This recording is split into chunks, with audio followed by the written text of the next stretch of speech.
बार बार तकरीरों में वजीर आजम साहब ने कहा है कि जम्मू कश्मीर को रियासत का दर्जा वापस मिलेगा। अभी तक बीजेपी में से कोई हमें समझा भी नहीं पाया कि रियासत का दर्जा हमसे छीना क्यों गया।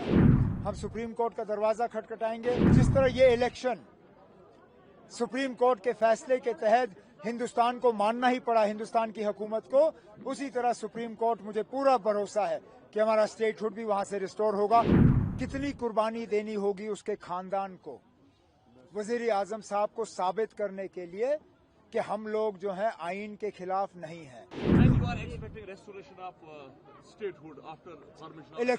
इलेक्शन के फौरन बाद बार बार तकरीरों में वजीर आजम साहब ने कहा है कि जम्मू कश्मीर को रियासत का दर्जा वापस मिलेगा। अभी तक बीजेपी में से कोई हमें समझा भी नहीं पाया कि रियासत का दर्जा हमसे छीना क्यों गया। हमें यूटी बना के हमें फायदा क्या मिला। लेकिन चलिए, हम इलेक्शन के बाद दोबारा रियासत का दर्जा हासिल करने के लिए इंतजार करेंगे।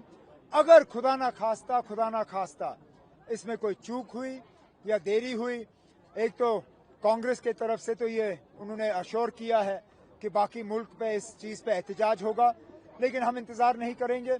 हम सुप्रीम कोर्ट का दरवाजा खटखटाएंगे और जिस तरह ये इलेक्शन सुप्रीम कोर्ट के फैसले के तहत हिंदुस्तान को मानना ही पड़ा, हिंदुस्तान की हुकूमत को, उसी तरह सुप्रीम कोर्ट, मुझे पूरा भरोसा है कि हमारा स्टेटहुड भी वहां से रिस्टोर होगा, अगर कि मोदी सरकार ने हमें नहीं दिया। मोदी जी बड़ा के खिलाफ लोग हैं।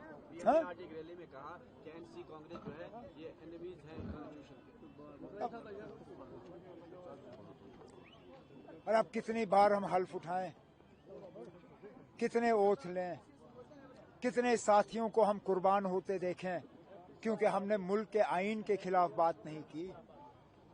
जो कैसर लोलाब से इलेक्शन लड़ रहा है, कितनी कुर्बानी देनी होगी उसके खानदान को वजीर आजम साहब को साबित करने के लिए कि हम लोग जो हैं आईन के खिलाफ नहीं हैं।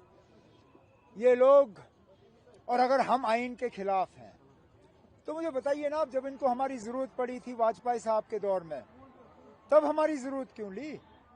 तब कह देते ये लोग आईन के खिलाफ हैं।